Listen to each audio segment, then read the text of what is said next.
Hey kids, this is Aaron from the podcast that wouldn't die, and Kevin and I use Zencastr. You think you're better than us, that you're using something else? You're wrong. Zencastr's the place to be.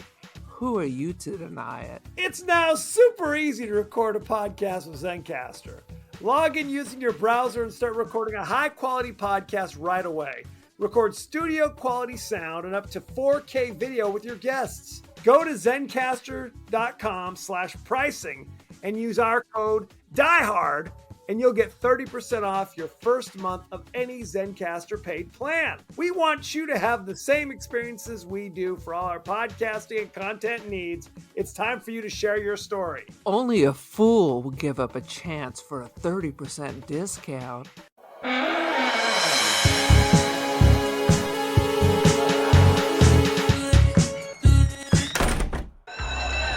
Was just another ordinary, dull, and boring semester at Worley High.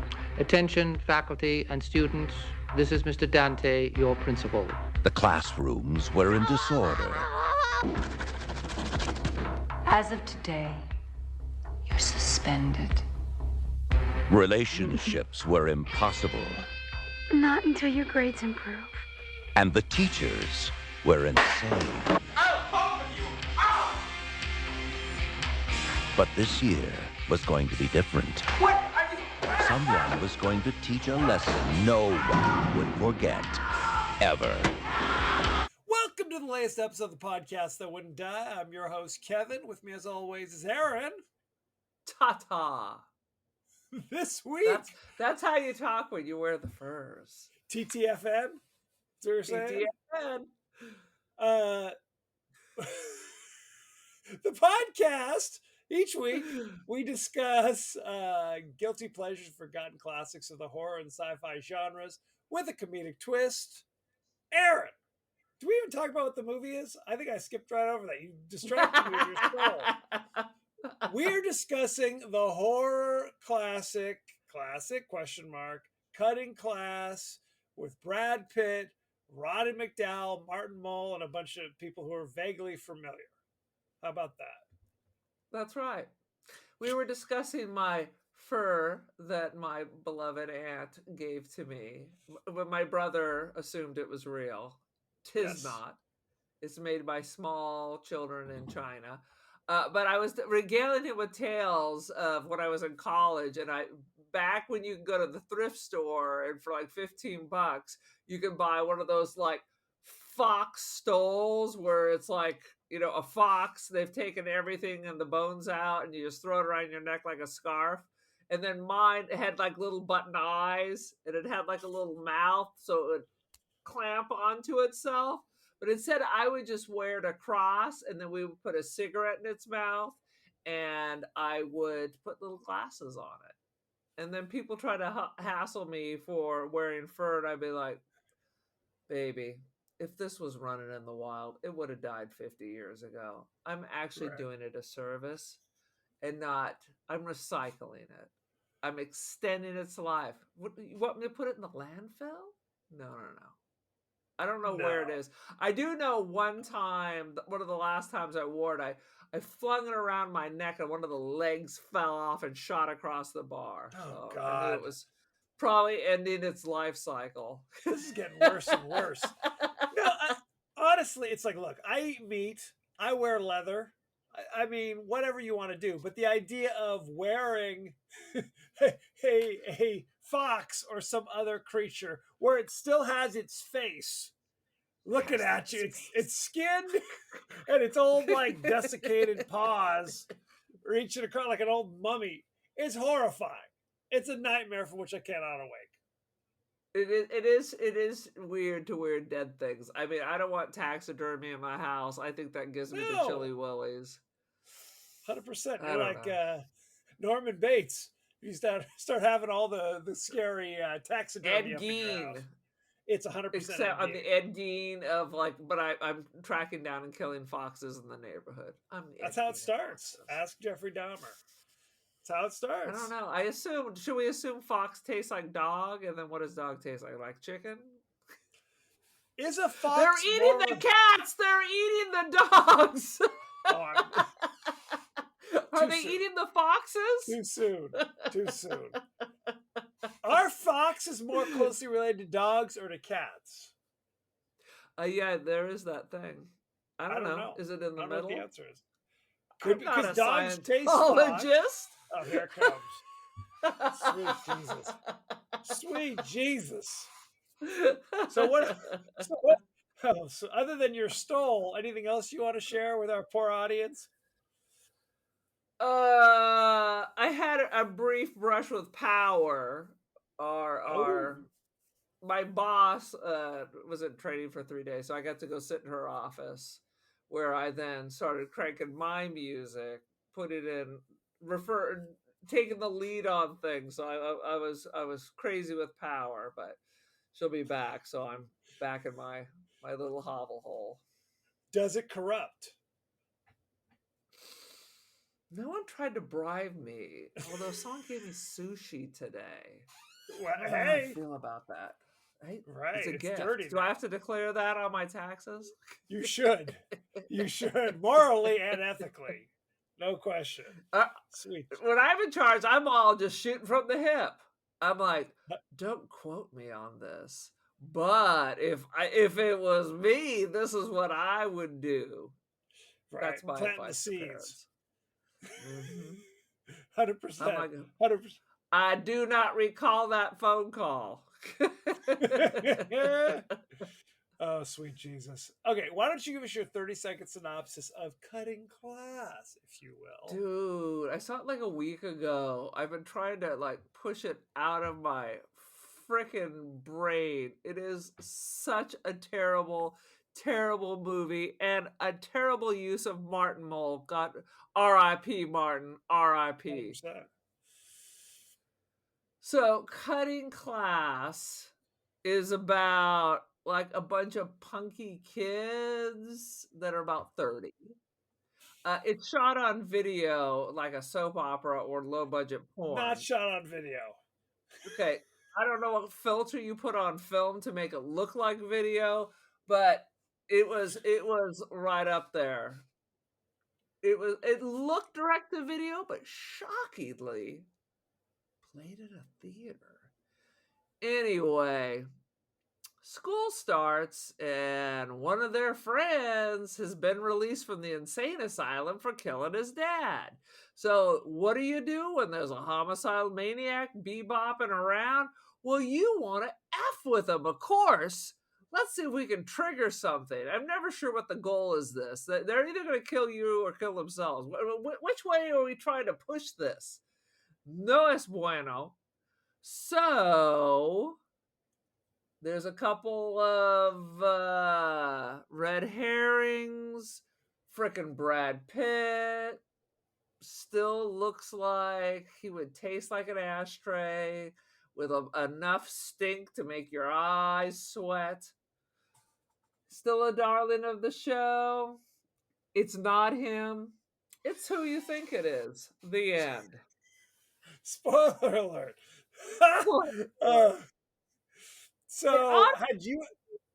You could only watch this on 4chan or on YouTube, recorded off of someone's wedding video on a Betamax, and then they recorded it off the TV and uploaded it, because I think that's how you watch this. Had you ever seen this before, Aaron? I think I know the answer. I ain't never seen this before. I ain't ever gonna see it again. I have never heard of this. I think I was in college when this came out, and we were, we had loftier visions. First of all, we didn't have any first-run movie theaters, so all our theaters, and by that too, that were almost across the street from each other, only showed foreign films. Oh, it's artistic. It's very artistic. We're classy like that. Later on, they built one in the next town, but you'd have to drive, I don't know, 10 miles or something. Who has the time? We're not doing that. I remember seeing the box in the local Blockbuster video for Cutting Class, and I'm like, ooh, there's youngish Brad Pitt. Shocking. but I had never seen this. In fact, full disclosure, the only reason we watched it this time is because we were invited to be guests on the podcast Gag Me with a Chainsaw. That's right. And we're all about the double dipping. 100%. 100%. My attitude is the moment we pick over it with friends, whatever scraps are left, we're bringing them back. We're bringing them home. We're putting them in a doggy sucking the bag. marrow out of the bone. 100%. Could you wrap this up? And they're like, that's just grizzle and fat. And then I give them the look. Yeah, and? Yeah. 100%. Now we're getting. 100%. That's right. So, I mean, looking at the box, it was hard to know that it was a horror movie. I mean, the title kind of suggested it, but I wasn't sure if it was like an after-school special or it looked what like, the story was. Like teenagers go to the beach during spring break is what it looked like. A lot of, oh my God, I'm having mini stroke. Look out. A lot of windbreakers, a lot of pop collars, some Ray-Bans. This could have been anything. They cut class to go to Daytona. No, I guess again. I have to say, I wore Ray-Ban Wayfarers long after the expiration date. I was they're like, back, it was the baby. odds. What do you mean, dude? Yeah, they never quite left. They had like That's just a what I toenail, thought. and then it's back in. They're back in. 100%. So I was in college rocking out with the Ray-Ban Wayfarers, and people were just like, "Bro, no can do." I thought it looked like Tom Cruise. I was clearly mistaken. So very sad. They got confused. Very sad. Is that Tom Cruise or a young Brad Pitt? I don't know. It's hard to tell sometimes. Find out. Whatever. I always say, if anybody comes up to me and says, "You know who you look like?" I go, if it's not Brad Pitt, keep it to yourself. Because it's always the most hideous monster. Do you know who you kind of look like a carnival freak?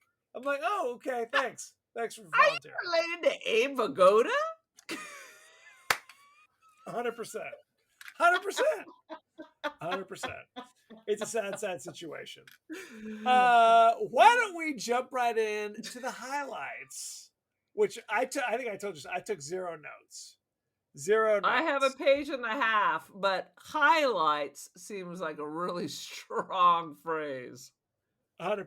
Why don't you get started? Go for it.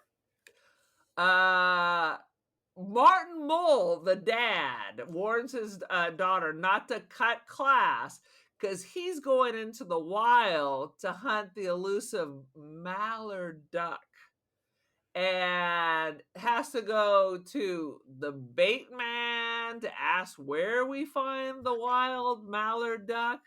And then in the end, it turns out literally walking distance from their house. Because, it was Dad was bizarre. It was bizarre for a number of reasons. In my mind, I've never been hunting, but I figure it's not something you go off and do by yourself. Typically, I mean, are you an assassin for hire? Maybe then, but I mean, maybe if you're going it's hunting, just a cover. It could be a cover. So it's like he's the district attorney, and he's like, "Hon, I'm going out of town for a week by myself hunting. I've never done it before.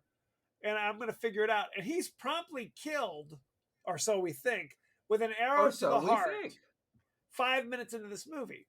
Now, Martin Mull, for the uninitiated, typically works in comedies, right? If you see him, he's a funny guy. You think jokes are coming, right? You think this is a jokey kind of thing. It's like when you see Fred Willard in Salem's Lot.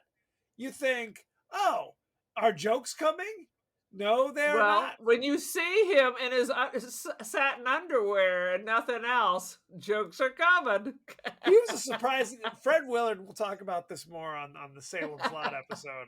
He was a surprisingly fit young man in the early 80s in his satin drawers. So his satin drawers. Good on him. Yeah. And we reference that because they used to work together all the time.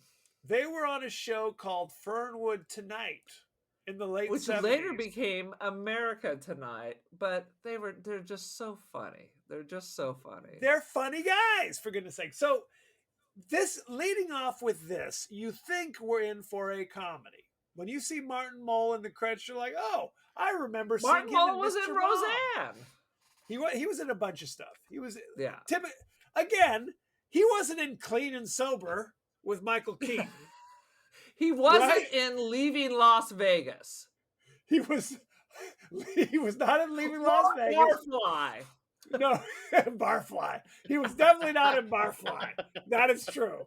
So you think jokes are coming. Sadly, you would be that was another twist in this movie. The jokes, no can do. Guess again, pal. You come to the wrong place. This is considered a black comedy. But if bad writing and bad acting equal a comedy, then whoosh, they're in it. Then this is a comedy. Then this is clearly a comedy. Special. They need to have a special section at the Academy Awards for films like this. For failed comedies? Yeah, I agree. For bullshit. For bullshit.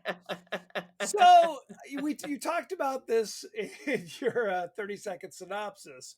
A dude, Yes. a classmate has just gotten out of the psycho ward for killing his father by cutting his brake lines.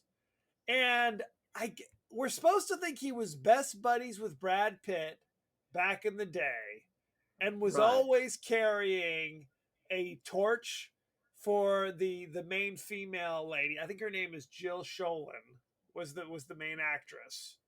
So he's like stalking Formerly her. of Little House on the Prairie. Who did she play on Little House on the Prairie? She was like, was she the little girl that was living with the Olsons? She was not in Ingalls.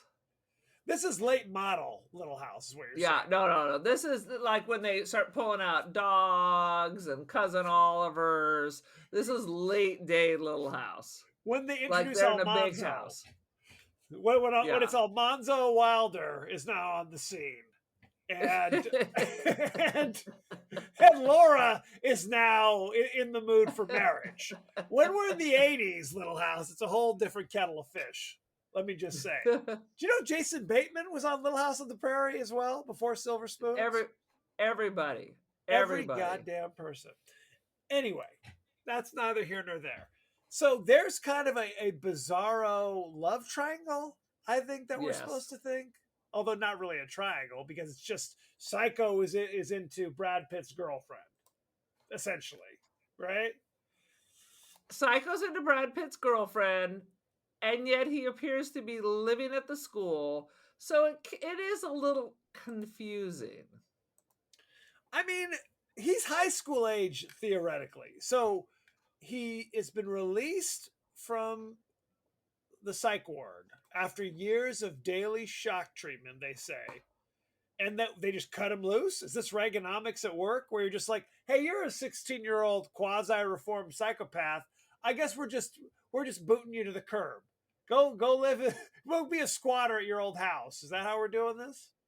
The neighborhood psycho is back in town, seemingly receiving no services of any kind. And clearly, we're supposed to think, at least initially, the psycho is the psycho, right? The psycho is the psycho. But later, kind of seems like Brad Pitt is really the low-key, the psycho. Right. It really started. First of all, everybody on the show is horrible, and you don't really care about them or like them. So the fact that one of them could be a psycho, all right, sure, why not? Why not? 100%. Why not? Could be. Could be. Really? Especially, you can't even figure out why Little House on the Prairie is going out with Brad Pitt. He treats her like crap and is always hanging out with a redhead bimbette. They're way too close. Well, the problem is where it's like, he's not just kind of an asshole. He's like a major asshole. Like they're going burning serious calories to mess with essentially a special needs dude, right? Yes, that's essentially what it is. He's kind of the and way. And then we found out they were really good friends. So now I'm just effing with you for no apparent reason. Right. It starts out like, we don't want you around here anymore. so hit the bricks. I know we were friends 100 years ago, but now hit the road. But then it's, we're breaking into the school to dig into your personal private files, to your confidential files, to read for our enjoyment. That just seems like a lot of calories to burn. Well, not when your girlfriend's father has given her a key. Why does he have a key? The girl. Okay, so this is a whole nother thing. For some reason, Oh, it's very confusing. It's very confusing. The main girl, I'm just gonna call her Jill because that's her real name. She is like, I don't know, valedictorian or some shit, body president, and the principal, played creepily by Roddy McDowell, who is a neighborhood pedophile, evidently, because he's like, evidently, come visit my office, my dear. And she comes in and he's like, oh, I brought you a Letterman sweater, but I left it on the floor of my office.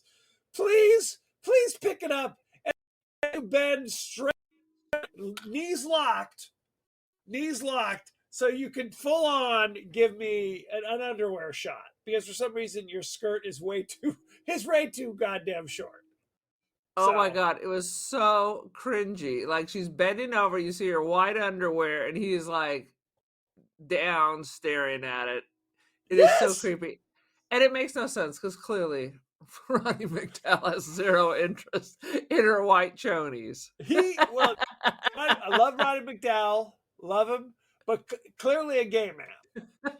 Clearly a gay man. So this scene must have been uncomfortable for all parties involved. I feel like this scene was uncomfortable for the girl, for Roddy McDowell, for the staff, for the person who wrote it, the people who were watching it. Yes. It is so cringy. You're just like, ooh. And they hit it twice.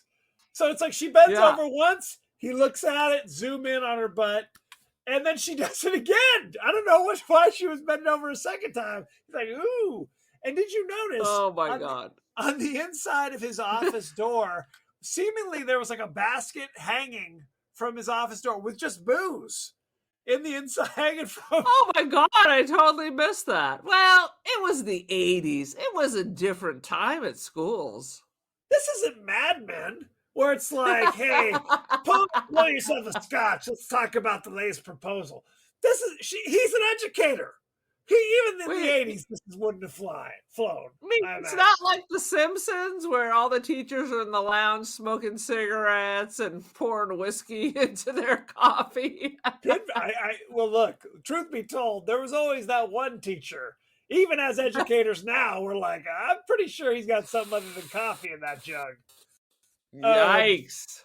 Yikes, indeed. But what you were saying is Roddy McDowell gave her the key to the school, to the who knows why? That makes sense. Like, it's part of her responsibility. I mean, they didn't do that at your high school. Like, I mean, you weren't valedictorian, but perhaps you knew there was one. I knew they existed. Did they get the school for like Palm Springs High School? If you were the captain of the cheerleaders, they gave you the key to the confidential files. 100%. That was the rule. Ridiculous. And that's so she wants to stay home and study. Brad Pitt, who's a total asshole and is basically a bad influence, who's just like, let's get loaded, let's get drunk and break into the school. Now we're committing a crime and steal the confidential files so we can have a few yucks about the special needs boy. Are they breaking into the school if you have been given the key? This is important. They have custody of the key. I think it's technically not breaking and entering if you don't break in. It could still be trespassing, however, is my understanding. Perhaps. That's right. So when he sees when they open up the file, it literally says, this GD bastard got electric shocks daily. They were strapping him in, giving him shocks to the cranium repeatedly. Is that how it works? Is that how we did back in the 80s? Maybe it is on One Flew Over the Cuckoo's And Nest. it really doesn't make sense because he cut his dad's brake line. He's not speaking in tongues.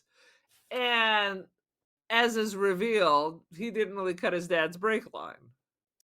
Right. So before we get to that, while they're looking in the file, there's a weird moment of the weird escaped psychopath who's up to this point seems total kind and gentle. He's like Lenny from Of Mice and Men, essentially. There is a scene. If Lenny was the son of the singer Donovan. Correct. 100%.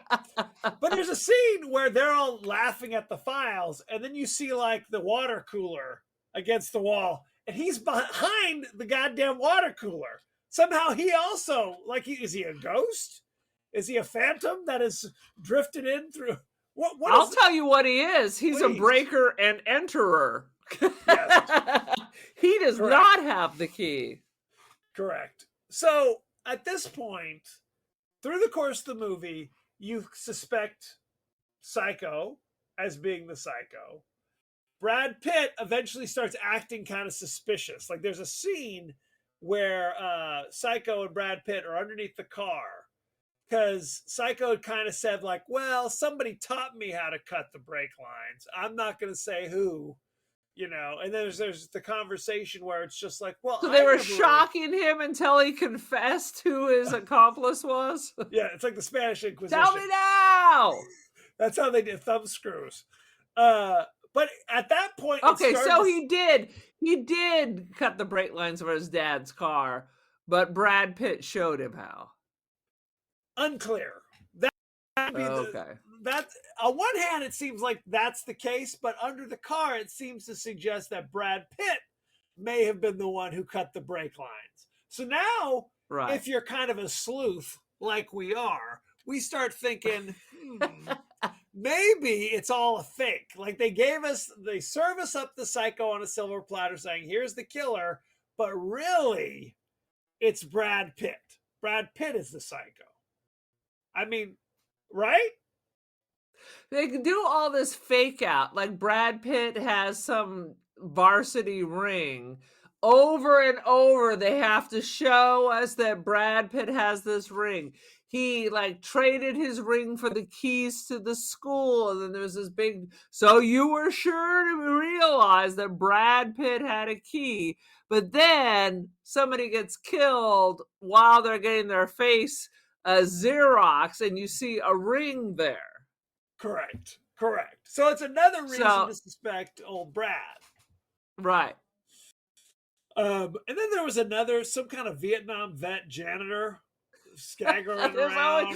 There was a period of time where all groundskeepers and janitors were Vietnam vets, and that 100%. time was the 80s. 100%. Well, it was like Vietnam flashbacks, all sorts of stuff. And again, they were breaking in at like midnight, and the janitor is still there sweeping and shit. I mean, Just him, man. Just him. He's probably living up in the rafters. he's like the Phantom of the Opera, basically. He haunts it. So, right, we have our three main suspects, but you're right. There's a scene when the faceless killer kills, I think she's like the office manager, the secretary, something along those lines. And by like bashing her on the copy machine. And Brad comes in and like kind of grabs her head to check her pulse or something along those lines, and goes, I know who the killer is. It's the psycho, which seemed at the time to be kind of a bait and switch. Like, Right. I'm really the killer, but I'm going to blame the neighborhood psycho because everyone would believe he did it anyway. Well, because of course, because we're not chronological, we're all stream of consciousness. 100%. They stole the file, photocopied them, put them everywhere in the school, and then when their friend showed up to class, they all acted like they were getting electrocuted in the middle of class. And the teacher's like, "Settle down, kids." Which here's what I will say.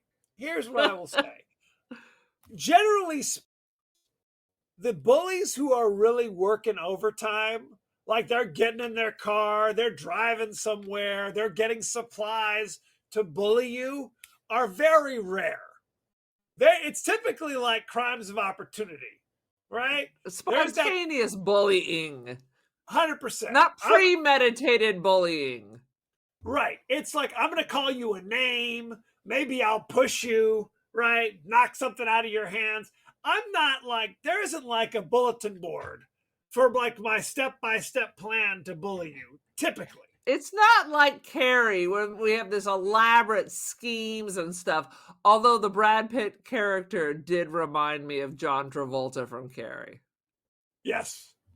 Well, yes, because it's that kind of handsome. Because here's the thing: handsome, stupid, and violent.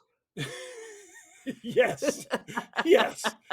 Again, I think, there could be something to be said for sometimes girls like a little bit of a bad boy, but I don't know if they like full-fledged asshole who's just like, "Hi, honey, I'm going to get drunk and I'm going to beat up the local special needs dude, and you're not going to blink. You're on board. You might owe you, but you're not really that bothered." You're not that bothered by it. You're not that bothered. That's right. You ain't so pure. That time on the prairie changed you. Clearly.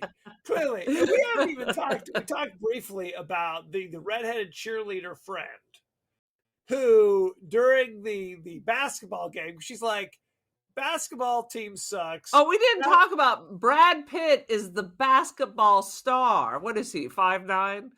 And scouts are coming out to see Brad Pitt because he's the new Wilt Chamberlain. Correct. Scouts are there from college to check him out. And not only does he suck, which, shocker. Oh my God. It was like he'd never played basketball. Which was probably true. I mean, the ball going off the side of the backboard, he's shooting into the crowd. I mean, it's like, you couldn't be this bad if you tried. And he gets into like a fist fight and is thrown out of the game. Yeah, you're definitely not getting that scholarship now. Right? He's like 5'11", according to the interweb, but I feel doubtful to that. Interesting. So while this shit's going on the court, this atrocity, the cheerleader friend is like, the team sucks, so I'm going to go bottomless. I'm not going to wear any underwear. And when I do my cheers, I'm going to flash my bare ass to the student body, literally. And her As friend one is like, did cool in the 80s. 100%. That's standard. That's standard operating procedure. It's going to be, I'm going to expose myself in front of the faculty, the boosters, and my mom's probably in the stand. Right. Yeah. Grandma has just come to town and wanted to surprise you. Father O'Flanagan's in the front row. 100%. He's there for your confirmation. Exactly. So she's flashing her bare ass. And you think that's weird. Her boyfriend is underneath the bleachers. And they're like, why is your boyfriend underneath? Oh, he likes to lurk underneath the bleachers to pick up spare change and to look up girls' skirts. I have no problem with that, however.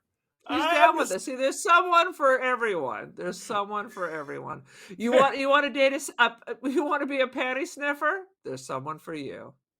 You like to eat that popcorn off the floor at the high school gym? There's someone for you. There's a lid for every pot. I think we can safely say. It's like, these are characters that do not exist in nature. They were so bizarre. Like, I don't believe these people went to my high school or Carrie White's high school. These people do not exist. Do not exist. So needless to say, they're both dispatched by the killer later in the movie, which is fine with me. I mean, yeah, at that point, you're like, please. And I mean, this is kind of, late 80s, where it's like, now you're rooting for the killer. At some point, you're like, it used to be, oh, these are sweet and innocent characters. Even if they're having sex, we still kind of like them. Not in this movie. It's like, no. please kill This them. is not even you're not rooting for anybody. This is where like the town all comes together and we realize there's a gas leak, and sadly we're not able to warn them in time. That would have been the best ending. Or happily. Sadly. Or Exactly. happily. 100%. Womp womp. Sweet None of these Jesus. people can breed. But I have to say, when the killer is revealed, I was surprised. I was surprised at its obviousness. Frankly, you know what I mean? The They psycho was totally the psycho. sell that it's Brad Pitt. They totally sell that it's Brad Pitt because he is just such an asshole. Right. Because they present this is the escape mental patient. Behind curtain number one is the escape mental patient. Here's the escape mental patient who's been nothing but sweet the entire movie, juxtaposed to here is total asshole Brad Pitt, who has the ring, that is at the scene of the crimes, who does shit. I'm having episodes left and right. Who does just You having the minis? What's happening? Suddenly you got extremely loud. I'm spazzing out is essentially the medical term.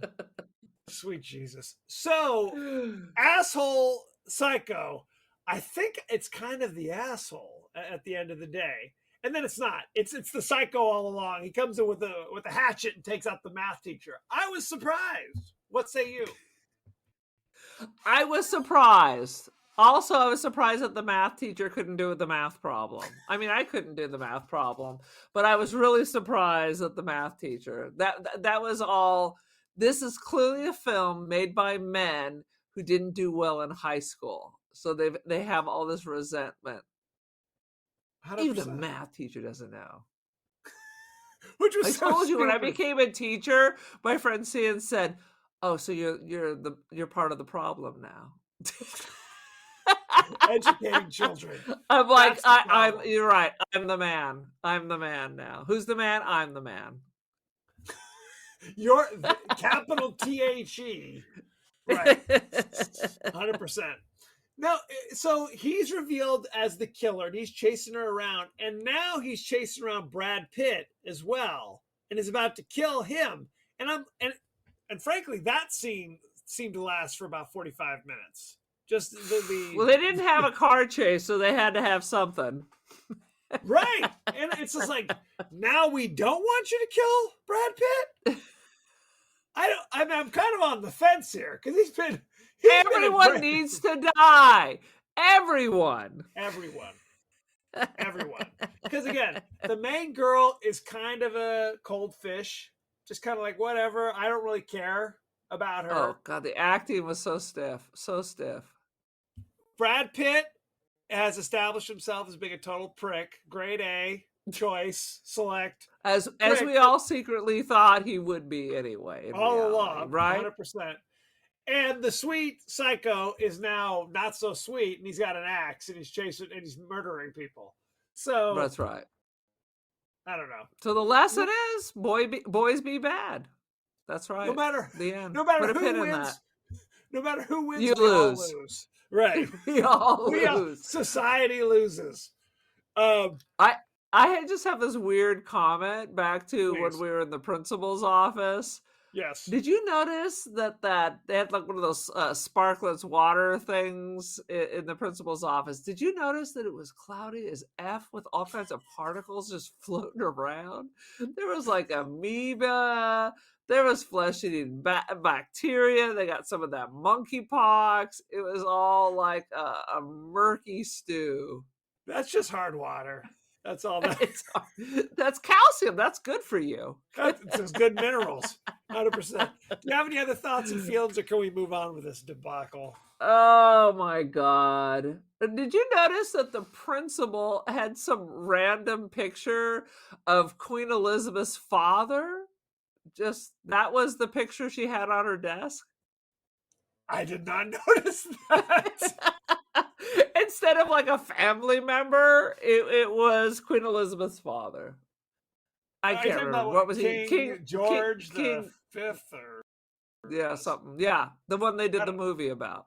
The Birdie. Madness of King Birdie. Not Not the madness of King George. The King's King George Speech. III was her father. She's a lived a- vampire. She lived a long life. She can I is tell you? Lestat. Queen Elizabeth was around in Shakespeare's day and modern day. How did this happen? It's only lovers I can't left explain it. alive. That's what it is. It's only She's Tilda lovers. Swinton. She's absolutely Tilda Swinton. Anything else? It doesn't matter. I'll blurt it out later if I find something. In kind of a Tourette'sy sort of way? Is that what you're saying? Hey, that's if I can channel my inner Tourette's, then that's what we're gonna do. That's all you can ask for. So let's go behind the scenes, shall we? Is there behind Um, the scenes? Did three let's people see. get pregnant during the filming of this? At least 3 for openers. Jill Schoelen and Brad Pitt met on this film and eventually became engaged, though they never got married. So there you go. That seemed to happen a lot with him. Brad Pitt once flashed a passing car while taking a break between scenes. The police showed up on the set to question him when the driver reported the indecent exposure. What exactly was he flashing? We're talking bare ass, or was he waving a ween? Kibbles and Bits. The Frank Kibbles and and Beans. bits. Shot in 1987, but not released until 1989. That's a sign of quality, by the way. That's a mark of quality. They should have put that back on the shelf. It needed more time to marinate. Jill Schoelen did not want to do this film. She didn't like the script and rejected repeated offers. Seems like solid thinking. She's got that critical thinking so often missed these days. Her agents convinced her it would be a smart career move because the director was an acclaimed writer in his directorial debut. She liked that Roddy McDowall and Martin Mull were going to be in it, who she greatly admired. Cornelius, I've always loved you. I do love Cornelius. Although she said the director was nice, she also claimed he was incredibly difficult to work with. It repeatedly gave her line readings he wanted recited exactly. So he would say, "Do it this way," and then he would say it. Actors don't like that. Especially when it's a piece of shit film. You're going to make me do 20 takes? 100%. And she said filming the movie was very unpleasant and doesn't recall it fondly. And this is the only film this director ever directed. Yeah, Wah, clearly. wah. Producer Rudy Cohen did not care for the casting of Brad Pitt. Director Rospo Pallenberg found 4 young women who all said Pitt was gorgeous in order to convince Cohen the casting of Pitt was a correct choice. So When he smiles, he's cute, but I don't get it. I don't get it. Again, he was great in California with a K because I just assumed that's just him.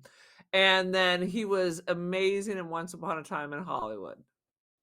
That's it. In general, I have a disdain for him. I will say, I think, and I've said this before, similar to Keanu Reeves, I feel they were both pretty much lousy and wooden until the early 90s, where they became kind of interesting. You know what I mean? Even it's like, I don't know if they ever became like, oh, amazing actors, but their personas on stage became interesting to me at that point for some reason. So now I'm in. Okay. I like them both. I will tell you, and I think it's a lot of casting because Brad Pitt's kind of a Costner, so it's Brad Pitt. He's Brad Pitt. So in certain things, like Once Upon a Time in Hollywood, I mean, that was perfect for him. Yeah. He was perfect in that. I would not say a word. That was absolutely perfect. Well, and you always say Costner. I feel like Costner is kind of the opposite of these other guys. Although I've been watching him in Yellowstone, and I'm enjoying his performance. He's fine. I feel you like enjoy a lot of people, and by performance, they are simply themselves, but with a costume. I don't mind that. Like delivering, look, being kind of natural is difficult. People act like anybody can just show up on set and kind of deliver lines in a natural way. It's difficult. Okay. What I will say Agreed. about Costner is I found him in the 80s to be a lot of fun, to be kind of a natural kind of actor. And I felt like the I more always thought he was serious, very pretentious. He always was. He's so important. I think by the time the 90s roll around, he became kind of lazy. Just kind of like, then his performances became more wooden. You know what I mean? Like Right. when he was in Silverado, he was fun. I mean, he was good in Field of Dreams. He was good in Untouchables. No Way Out. I've always enjoyed him in the 80s.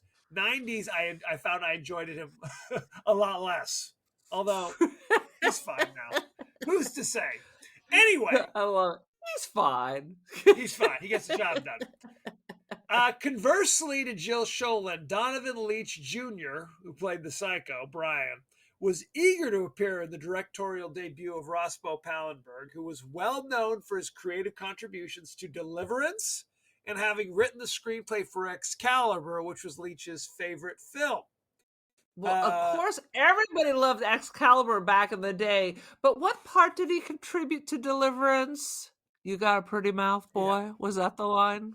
That he came up with that. That was his contribution. He said, "I got one line. I don't know where you're going to put it. I got one line. I still get a check for that once a year."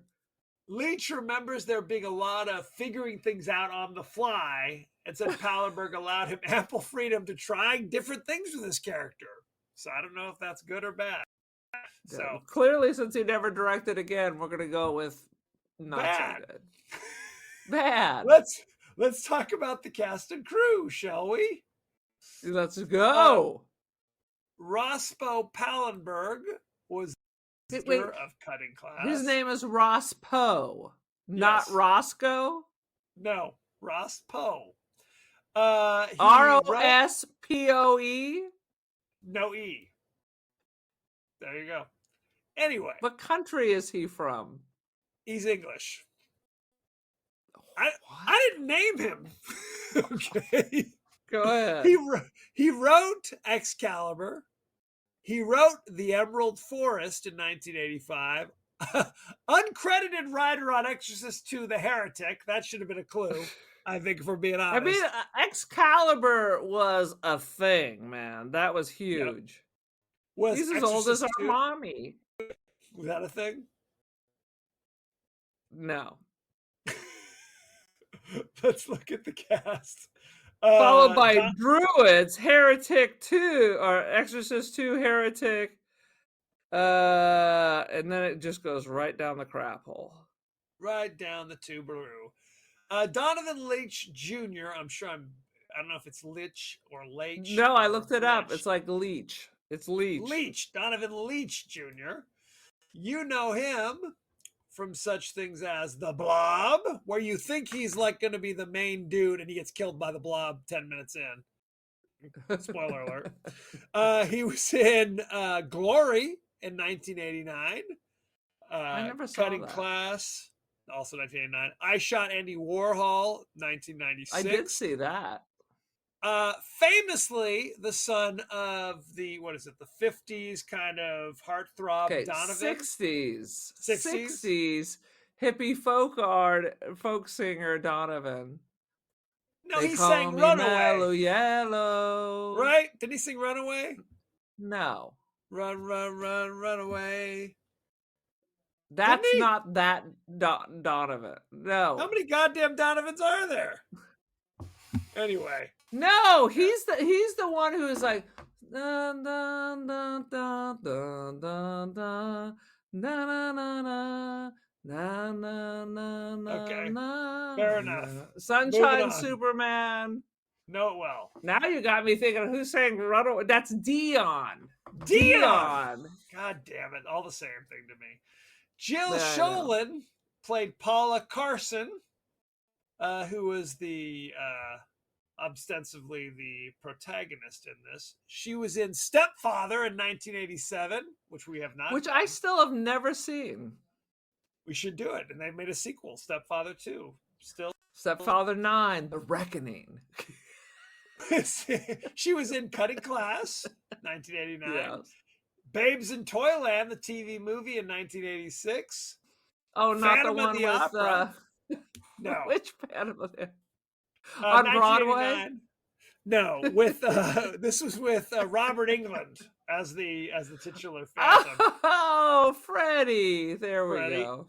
And of course, I always remember her from Popcorn. She was kind of a scream queen.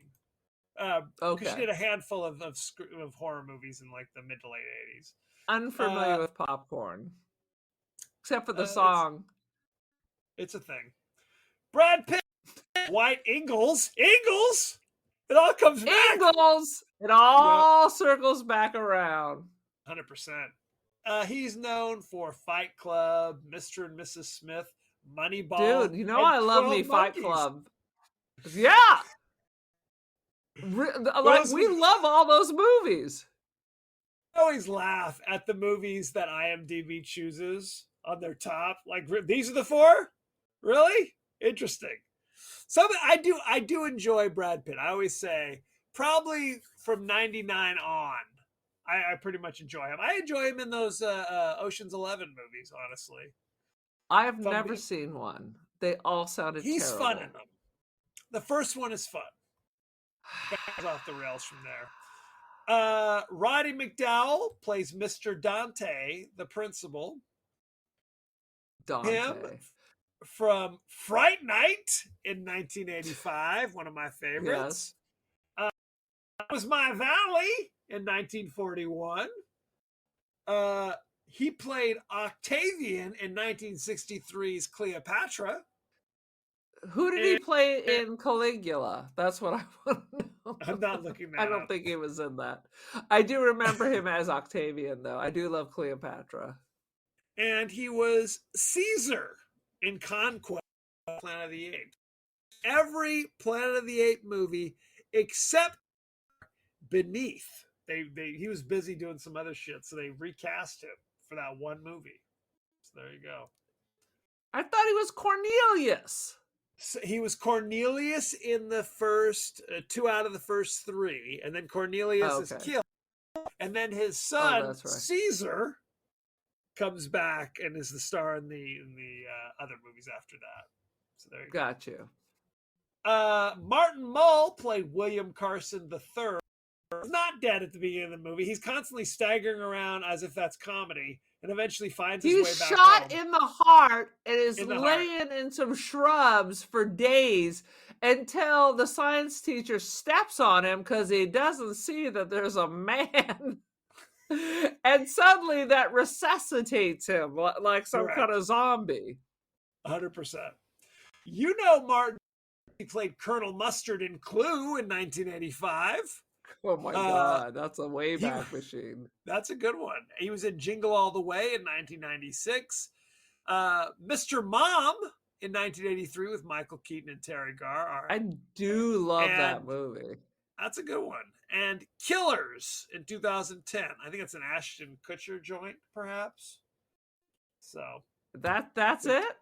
All his other stuff is TV. I mean, those are the top 4. I mean, I remember seeing him more recently in Arrested Development. He was in, I don't know, other things. Good time. I guess he wasn't in any of the. It goes to 11. He wasn't in any of the Christopher Guest stuff. That's all. What's his name? Willard was definitely in all those things. I'm not sure if Martin Mull ever made it. Oh, maybe you're right. Maybe it's all television. All right. Other people that I recognize, Brenda James played flashing Colleen. I just remember her because she was in Slither as the woman who's in the barn. Slithered. She slithered. And Dirk Blocker, who is the son of Dan Blocker.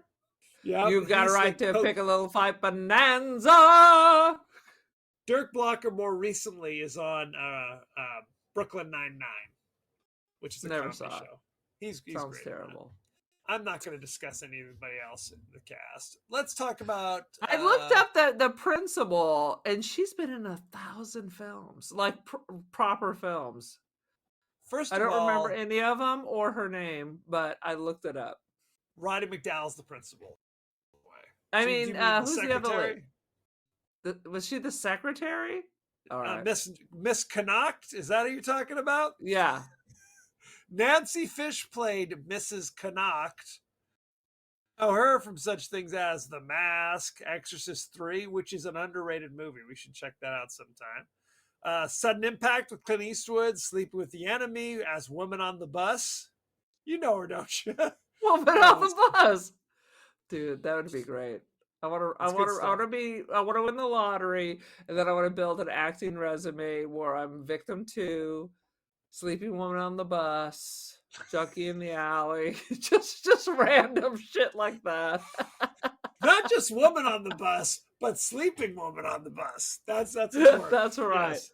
And maybe I can like make a groan or a snort or something to distinguish myself. Will that get you a SAG card if you groan? They're like, ma'am, stop groaning. We're not giving you a SAG card, goddammit. I was watching a TikTok with a bunch of famous actors about how you try to get yourself to get more. You're like an extra, but then you try to like throw in a line and see if they'll let it slide. Things like that. They'll toss your ass off the set if you're like jumping in trying to say some shit. They're like a lot of times they'll like, hey, you're out of here. Get the hook. Okay, so looking at Rotten Tomatoes, and take this with a grain of salt because there's only 7 reviews, none of which are top critics. The current rating on Rotten Tomatoes is 14%. Oh God. Do you know what the audience gave it? 9. 22%. And that's Oh, with 2,500 reviews. So there you go. 2,500 people reviewed it. In other words, 2,500 people out of all the people who may have seen it, that seems too high, bothered to turn on their computer or flip open their phone and push a button saying, all right. Let's couple of these critics. These are not top critics, so take it with a grain of salt. Matt Brunson from Film Frenzy says, Cutting Class is as bizarre as it is bad, which proves to be a slight saving grace. 2 out of 4. Okay. Felix Gonzalez Jr. Oh, there's a couple Felixes here. Of DVD Review says, positioned as both a slasher movie and a comedy, the movie pretty much fails on both counts. So All the Felixes agree. Yep, they do. So what is your rating for Cutting Class? I'm going to give it 1. Let's just pour gasoline over the whole town and strike a match out of 5. I think if I'm being honest, this movie is not good, but it's not like atrocious. You know what I mean? It's not like I need to. No one needs to see it. You're never going to recommend it. I'm not going to recommend it. You're not going to buy it. I'm absolutely not going to buy it. But it's not. I've seen shit. What did Ernie Hudson say in Ghostbusters? I have seen shit that'll turn you white. Okay. That's what I'm talking about. We can go. You can put those in the negative numbers, but Correct. there has to be a space for movies that don't need to exist. No question. I'll give it like a 2 out of 5. Oh my God, that's so high. That's so high. You must be high. That's how high that is. It's more worthless than offensive. Is kind of how I describe it. So there you go. It's nonsensical, boring nonsense. It's not boring, but it's not good. It's so boring. I missed the part with the woman shaking her ass because I was already on my phone. Are you serious? That was one of the crowning achievements. That. No, this is not a movie you need to seek out, although it's on Peacock right now. I have a subscription. Unless you're obsessed with Brad Pitt, there is no, or Donovan. If you are a Brad Even Pitt then. completist, maybe take a second chance. Think about it for a You second. need to before reflect on checking your it out. life is what you need to do. 100%. And remember, it's Don who sang Runaway. Donovan sang Mellow Yellow. So there you Yes. go. Need I say more? Any last thoughts before we move For on the with our next day, lives? I'm just going to send you YouTube clips of Donovan songs. And for the next day, I'll be Who is ignoring his your father, text. not him? Oh, fair. Any last thoughts? Damn it. I got nothing to say, and I hope to never see this movie again. Fair. This time I'm not So getting back. none of us are getting back. Society is not. So thank you very much. We are across basically social media. I'm not on Twix anymore. I am on Blue Sky, Threads. I'm sorry, what is Twix? Twitter/X. I call it Twix Oh. now, derisively. I'm not on Facebook either anymore. I'm just kind of, I haven't deactivated it, but I don't go there. So I'm on Blue Sky. I just draw on it. Still on Instagram, still on TikTok. You can still watch us on YouTube, so check that good stuff out. You can also email us, the podcast that wouldn't die at Gmail. We are on Apple Podcasts, Spotify, anywhere the finer podcasts are available. So don't forget to like, share, rate, and review. Won't you? Won't you please? Aaron, what is your social media situation? I got me some media. I got that Instagram, and I am the Cult of Aaron. Join the cult. I've got some artwork on Artsy and First Dibs, Aaron Doherty. Bye. Good stuff. Now, we usually have questions, comments from our favorite friends across the interwebs. Aaron, what do you got? We got one of our old friends, Bertha Brickrock. She wrote in and said, we need more Aaron time. And have we considered getting an engineer so there could be more snappy videos for our TikTok? And you know what, Bertha? I agree. Everybody, please start emailing my brother. Let's get on that. Aaron shows up with no prep and just lets it all flow. I'm here from dawn till dusk, editing, promoting, working doing all in the sorts of salt shit. mine. 100%. Digging. The world needs ditch diggers too. The world needs ditch diggers too. I'm only trying, Bertha and myself are only trying to help you, free up some of your time. And I It think sounds like the opposite of an that, engineer. by the way. But I like how it's like, can't Aaron just go solo one episode? Just let her bebop and scat. You don't need no damn Kevin gumming up the works. I get it. Every Kramer needs a Jerry. I've told you before. You think you're Jerry, Kramer, and George, and I'm Elaine. Although No, I I like like Elaine too. What was it? Not Newman. There was the other guy that everyone hated on that show. What the hell was his name? Oh, frick. The crappy comedian. Hey, Jerry. That's who you think I am. Oh God! I can't What was remember. his name? I'm not going to Kenny remember. Banya. No. Banyan. That's who you think I am. Anyway, No. that's neither here nor there. Next week, we're going to go back to the new Salem's Lot, which can be found only on Max. We may have some special guests. We may not. Who knows? Who can say? Who can say? We tried to record an episode with our brother Pat, but we suffered massive technical difficulties a few weeks back.